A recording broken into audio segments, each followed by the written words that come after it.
মায়া, কোথায় গেলি? রান্নার কাজে আমাকে একটু সাহায্য কর। জি মা, এক্ষুনি সাহায্য করছি। বলো তোমার কি প্রয়োজন? ও নদী থেকে আমাকে এক কলস পানি এনে দে। রান্না করতে গিয়ে সব পানি শেষ হয়ে গেছে। ঠিক আছে, আমি এক্ষুনি যাচ্ছি। তবে মা, আজ কি রান্না করছো? আজ তরকারিতে ভালো কিছু থাকবে তো? সে কবে থেকে আলু ভর্তা আর ডাল খাচ্ছি, আর ভালো লাগছে না। চিন্তা করিস না, আর মাত্র কয়েকটা দিন, এরপর আমাদের গাছের মিষ্টি কুমড়ো পেকে যাবে। মিষ্টি কুমড়োটা খুব ভালো করে তোকে রান্না করে খাওয়াবো। মিষ্টি কুমড়া গাছটাকে আমি কত যত্ন করে রেখেছি। মিষ্টি কুমড়াটাও দিন দিন বড় হয়ে যাচ্ছি। খেতে অনেক মিষ্টি হবে। কতদিন পর আমি মিষ্টি কুমড়ো খাবো। ঠিক বলেছিস। এখন যা তাড়াতাড়ি, তোর বাবা আবার চলে আসবে। মায়া তার দরিদ্র বাবা মায়ের সাথে গ্রামের এক ছোট্ট কোণে বাস করত।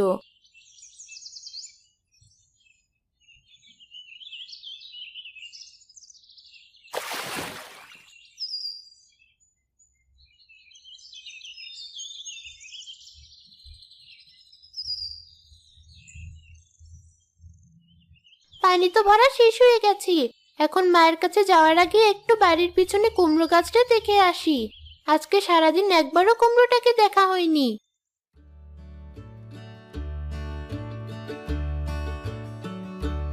বাহ, কুমড়োটা তো বেশ বড় হয়ে গেছে। আর মাত্র কয়েকটা দিনের অপেক্ষা। কুমড়ো, চিন্তা করো না। তোমাকে আমার মা খুব ভালো করে রান্না করবে, আর আমরা অনেক মজা করে খাবো। তুমি মিষ্টি খেতে হবে তো?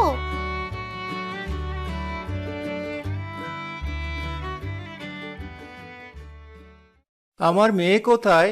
মেয়েটাকে তো দেখছি না। ও কি এখনো খেলা শেষ করে বাড়ি ফিরলো না? আরে, আমি একটু নদীর পাড়ে পাঠিয়েছিলাম পানি আনার জন্য। তুমি এত তাড়াতাড়ি চলে এলে যে আজ।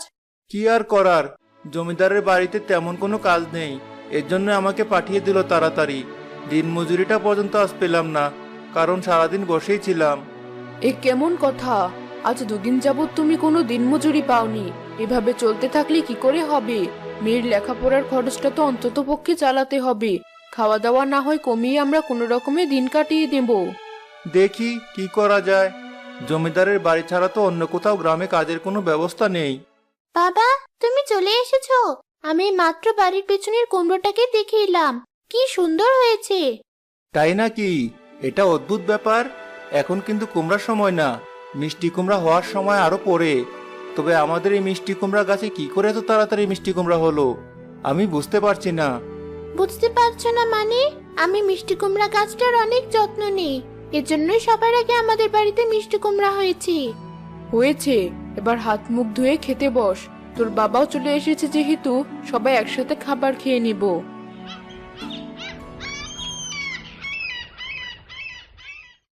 আজ তাড়াতাড়ি জমিদারের বাড়িতে চলে যাই, তাহলে যদি একটু কাজ পাই। আমার আগে আগে যারা যায় তাদেরকে কাজ দিয়ে দেন উনি। ঠিক আছে, যাও। আজকের যেন মজুরিটা অন্তত নিয়ে আসতে পারো, না হলে কিন্তু অনেক ঝামেলা হয়ে যাবে। আমাদের মাসের হিসাবটা গড়বড় হয়ে যাবে। আমিও তো সেটাই চিন্তা করছি। যাই হোক, গেলাম এখন। মা, আমি স্কুলে যাওয়ার জন্য তৈরি।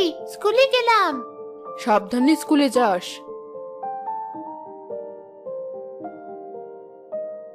মায়া আর তার বাবা একসাথে নিজেদের গন্তব্যে পৌঁছতে থাকে।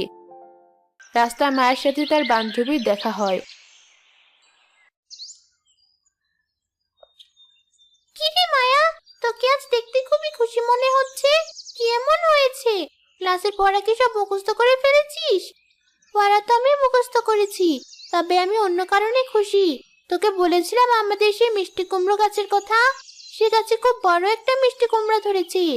কি বলছিস? আমাদেরও তো মিষ্টি কুমড়ার গাছ আছে, কিন্তু এখনো তো কোনো মিষ্টি কুমড়া ধরেনি। এখন কি মিষ্টি কুমড়ার সময়?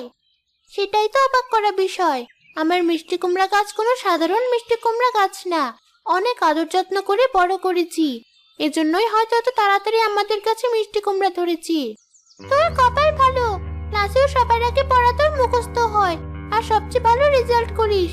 এখন আবার তোর মিষ্টি কুমড়া গাছও তোর মতো সবার আগে আগে ফল দেওয়া শুরু করে দিয়েছি। জমিদারের মেয়ে কণিকা এসব কিছু পেছন থেকে শুনতে পায়। সবসময় আমাকে শুধু মায়ের পেছনেই থাকতে হবে? আমার বাবার তো পুরো মিষ্টি কুমড়োর একটা বাগান আছে, ওখানে তো কোনো মিষ্টি কুমড়া এলো না।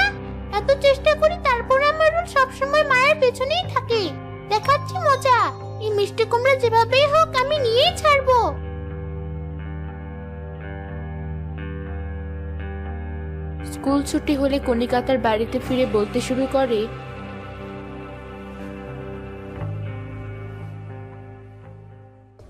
বাবা, আমি আজ রাতের খাবারে মিষ্টি কুমড়ার তরকারি খেতে চাই। কি বলছিস মা? এই অসময় মিষ্টি কুমড়া কোত্থেকে পাবো? তুই তো দেখেছিস আমাদের মাঠে মিষ্টি কুমড়ার ফুলও আসেনি। ফল তো দূরের কথা, আর কয়েকটা দিন অপেক্ষা কর। এসব আমি জানি না। তুমি যেভাবেই হোক আমাকে মিষ্টি কুমড়া এনে দেওয়ার ব্যবস্থা করো, তা না হলে আজ রাতের খাবার আমি খাবো না।